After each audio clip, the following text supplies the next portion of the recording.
Este não é um canal oficial de comunicação da polícia. Nosso papel é de enaltecer a profissão e divulgar positivamente o trabalho de operadores de segurança pública, heróis do nosso país. Talvez até o que choque mais seja o quanto é desumana a vida até a brutalidade, né? Até a morte em si. Exatamente, exatamente. Porque assim, uma vez a pessoa morta, realmente, tipo, deve ter sido um caso terrível que levou aquela pessoa à morte e tal, A a gente tem de execução e todos tal. os tipos. Mas o que estava acontecendo enquanto ela estava viva... Aí, assim, a perícia, um dos papéis da perícia é recriar a dinâmica do fato, como aquele fato aconteceu. Então, a gente meio que entra naquela história. Tipo, eu vejo lá o cadáver, eu tenho que saber, peraí, ele veio de onde? O que é que ele fez imediatamente antes de morrer? Como foi, por exemplo, eu fiz acho que há uma semana atrás, mais ou menos, foi o último que eu fiz, há uma semana atrás, que ele estava com as mãos amarradas, a boca amordaçada, dentro de uma mata, e eu concluí que ele não foi levado para essa mata já morto, ele foi para essa mata vivo. Então, os vestígios vão mostrando isso, e eu vou recriando aquele fato para, no meu laudo, no final, dizer exatamente a sequência de fatos. Sim. Porque, dependendo dessa sequência, você vai aumentando a pena do indivíduo. Então, por isso que a gente tem que falar sobre isso. Então, isso. Ele foi amarrado, amordaçado, espancado antes de entrar na mata. Aí você começa a pensar nos últimos momentos de vida daquela pessoa, sabendo que ia morrer, tendo as mãos amarradas, e adentrando uma mata. Aí ele foi carregado? Não, ele foi caminhando. Aí isso tinha vestígios que me mostravam que ele foi caminhando. Aí imagina você caminhando mata dentro, amarrado, amordaçado, sabendo que você vai morrer. Então isso é muito louco. Você recria toda essa cena. Como eu trabalhei numa criança agora de 11 anos que foi violentada e asfixiada também dentro de uma mata. E aquele fato aconteceu lá. Então você vai entrando e dizendo os momentos que aconteceram.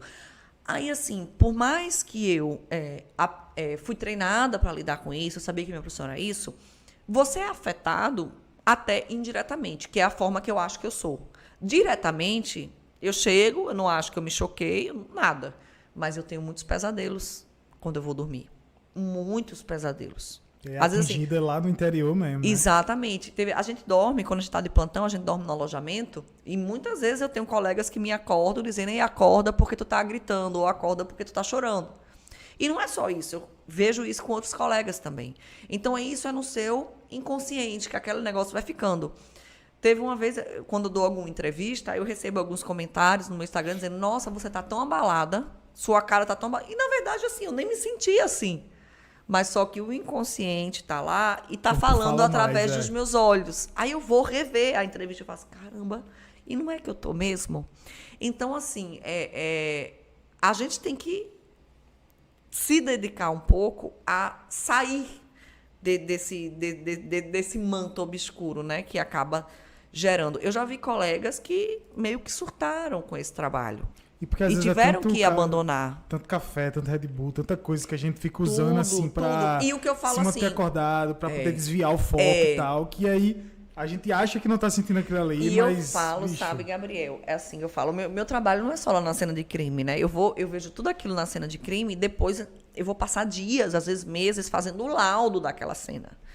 Então, isso vai juntando a quantidade de cenas, aí vai juntando a quantidade de laudos. Um laudo a gente não faz em um dia, a gente leva dias, às vezes meses, para fazer um laudo. Então, você está lá, em cima daquela violência, escrevendo sobre aquilo durante um tempo.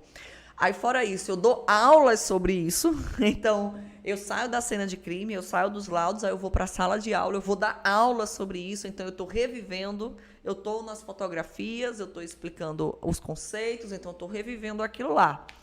Então, aí vou para concurso público, dando aula também para concurso público. Aí eu também estou revivendo tudo aquilo lá. Então, assim, não desliga. Não desliga. E a cabeça realmente, a cabeça realmente, uma hora vai pesar. Então, ó, pessoal, vocês que estão aqui acompanhando a gente pela primeira vez, se inscrevam no canal. Então, a minha válvula de escape hoje é a minha espiritualização. É o que me sustenta, é o que me fez melhorar nesse aspecto quanto a isso. Eu já vi muitos colegas terem que ser afastados da profissão porque surtaram mesmo, assim. Eu já acompanhei uma colega, por exemplo, que ela já estava... A gente já via nos plantões que ela estava já passando por umas crises. A primeira dela que ela foi num local e ela começou a chorar porque ficou com pena da pessoa que morreu. E assim, a gente não tem isso. Aham.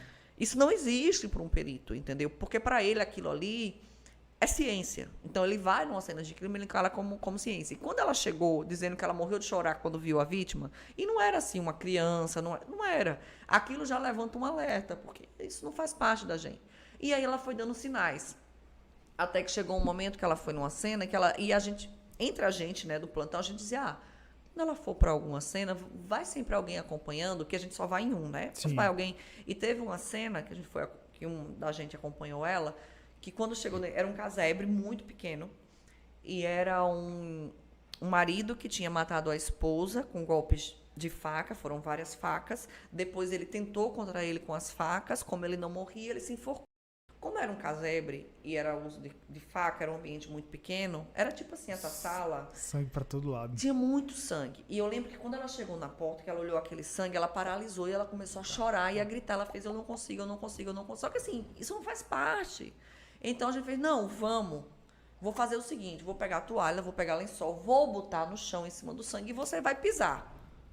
E ela foi assim, pisando, pisando. Depois desse dia, ela nunca mais voltou pro plantão, porque viu que realmente não tinha condição. E era uma das melhores que a gente tinha. Era uma das mais facas na caveira que a gente tinha. Agora, por quê? A polícia realmente adoece. Junta isso com os problemas estruturais, junta isso com o excesso de trabalho. Então, não é fácil. Então, se você não tem uma válvula de escape, se você não está ou fazendo uma terapia, ou fazendo um esporte que vai aliviar a tua cabeça, ou você tem um ambiente familiar muito bacana para te acolher, isso é importantíssimo. Isso é importantíssimo. Porque você chegar em casa e você ter um companheiro ou uma companheira que não apoia aquele trabalho, que vai piorar o teu estresse. A gente volta de um trabalho desse, a gente não volta a pessoa mais feliz do mundo. A gente volta com uma carga pesada. Então, assim, por mais que eu goste do meu trabalho, tem hora que eu chego em casa... Quando eu saio do meu plantão, eu chego em casa, eu tô fechada. Não conversa comigo, assim, eu preciso... É como assim, minha alma saiu do corpo, ela vai voltar aqui depois. E se você não tiver pessoas nesse ambiente familiar que entendam e que queiram contribuir para a sua estabilização emocional, aí vai ser mais problema para você, né? Então, tudo isso vai contando. Aí eu, em tudo isso, tenho a minha espiritualização. Eu vou para os meus cultos 2 vezes por semana e é onde eu encontro a minha estrutura, a minha base, a minha raiz para lidar com aquilo. É a certeza que Deus me dá que o mundo não está perdido e que tem coisas muito melhores e que ainda vale a pena a gente confiar, a gente trabalhar, a gente ser bom, a gente ser honesto, ainda vale a pena. E se você não tiver uma válvula de escape assim, realmente você não aguenta nessa profissão, sabe? Caramba, bicho. E assim, eu fiquei pensando aqui, muitas vezes você acaba sendo um instrumento de Deus, né? Pra trazer alívio para alguma família, para poder explicar o que foi que aconteceu e tal. E acho que essa é uma visão importante de se ter. Principalmente com essa válvula de escape que você tanto mencionou. Isso é a minha paixão, eu adoro falar sobre isso. Show de bola. Pois valeu, galera. Se inscreva no nosso canal.